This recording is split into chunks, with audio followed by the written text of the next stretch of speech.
So I don't have a whole lot of time today, but let's see what we can get done with what time we have. Yeah, let's go over what we're gonna do today. So we finished off last time with the plate that's going here. So let's put the manifold back on and see whereabouts this mount is gonna have to come outwards. All right, now with that on, I can kind of see whereabouts do I need to stay clear of. So I'm gonna put a mark here. That's roughly about where this is. So I gotta be forward of that. Oh, that's a really good Sharpie, guys.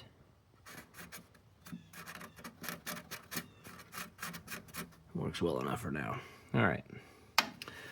So if I'm anywhere over there, it's gonna be too close to exhaust. So I gotta be forward of that. Okay, so I have the plate back in and the exhaust is still there with my mark, as you can see. And I have a spare piece of tube here.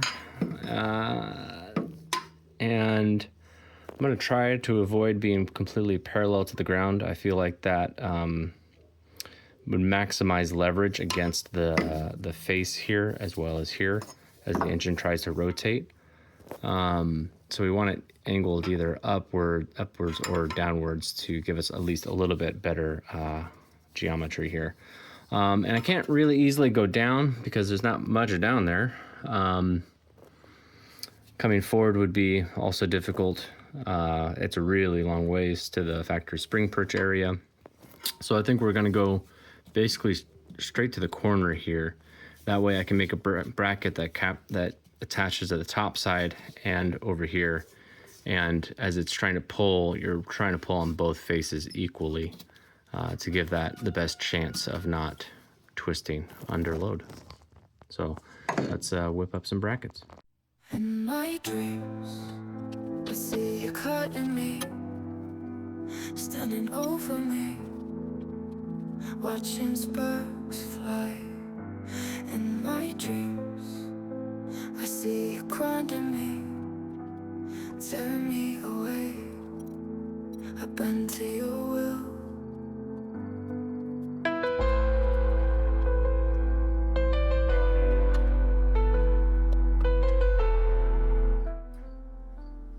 By making sure this sits close and tight to the chassis also ensures that this pin's leverage against the car is lower.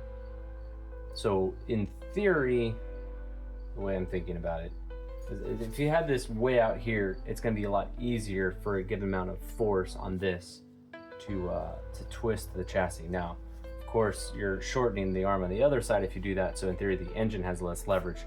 The question is, how much force is there that from the engine rotating versus just the static weight of it? And how do you want to handle those stresses? Generally speaking, most cars you look at have the engine mounts relatively close to the chassis, so I'm erring on that side of the equation.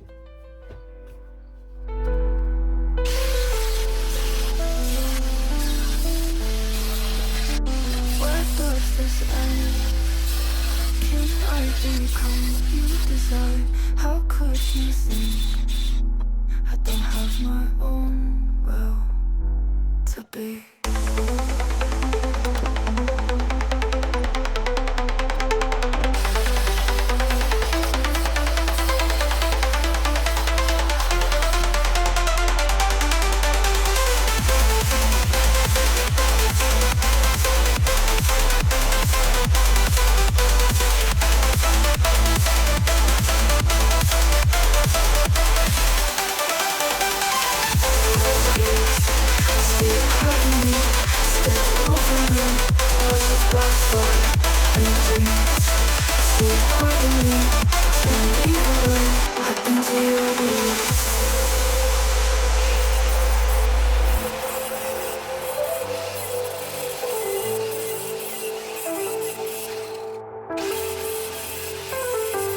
Where does this end?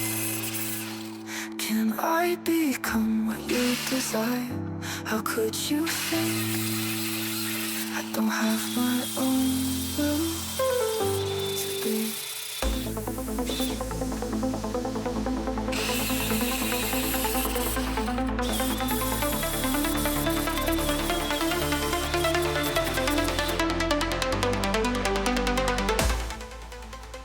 Well, I guess let's see if I'm close.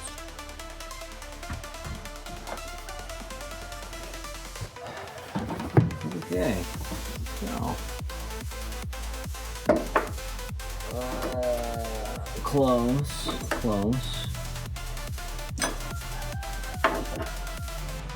really close.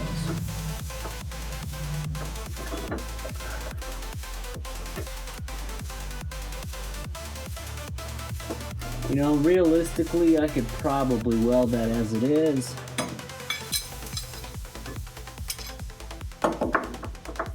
This one has a, I don't know if you can see this.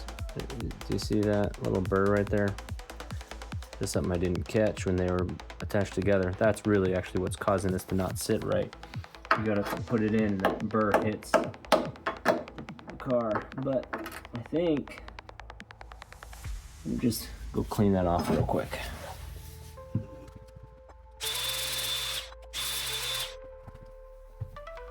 Okay, I'm back.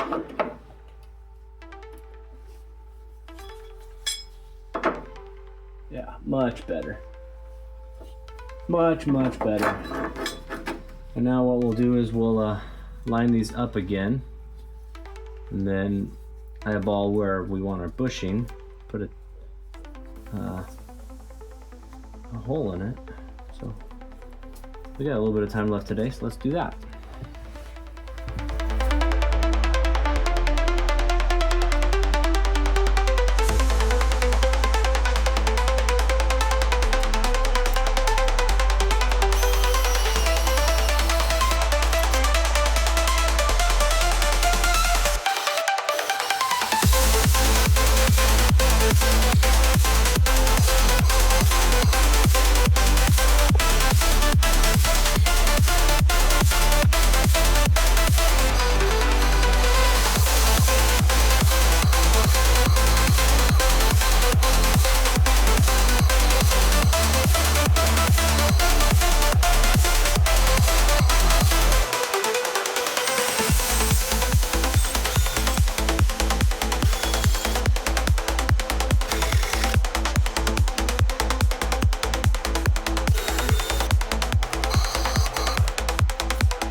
In my dreams, I see you cutting me, standing over me, watching sparks fly. In my dreams, I see you grinding me, tearing me away. I bend to your will.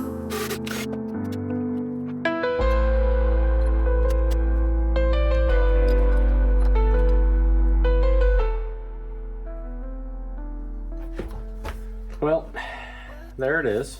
Oh, that's what we're going for. Now I just got to find all my 1/2-inch hardware that I had for this bolt. Hasn't really been together for, feels like a year now. So hang tight while I see if I can find washers and nuts.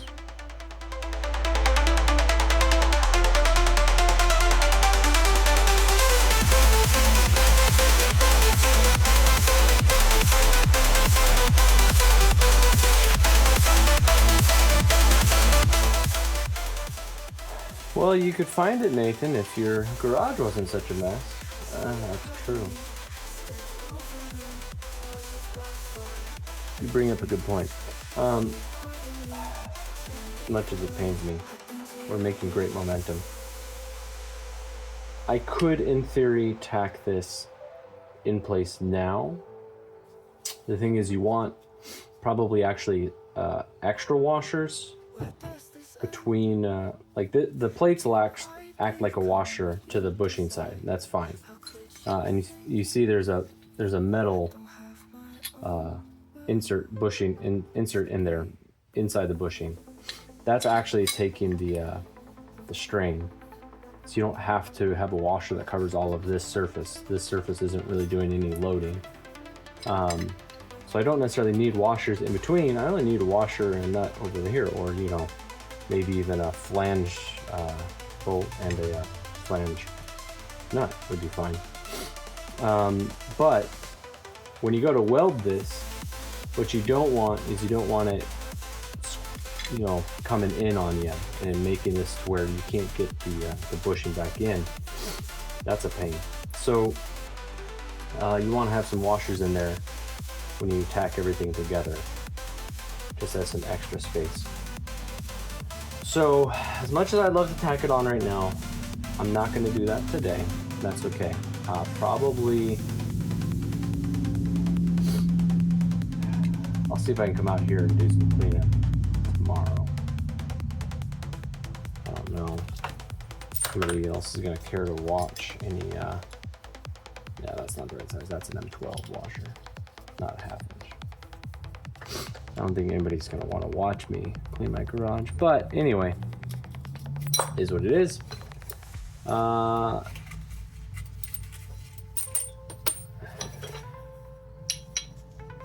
Be happy, go fast, stay pretty, or whatever it is that Alex says. But in my world, just keep jamming.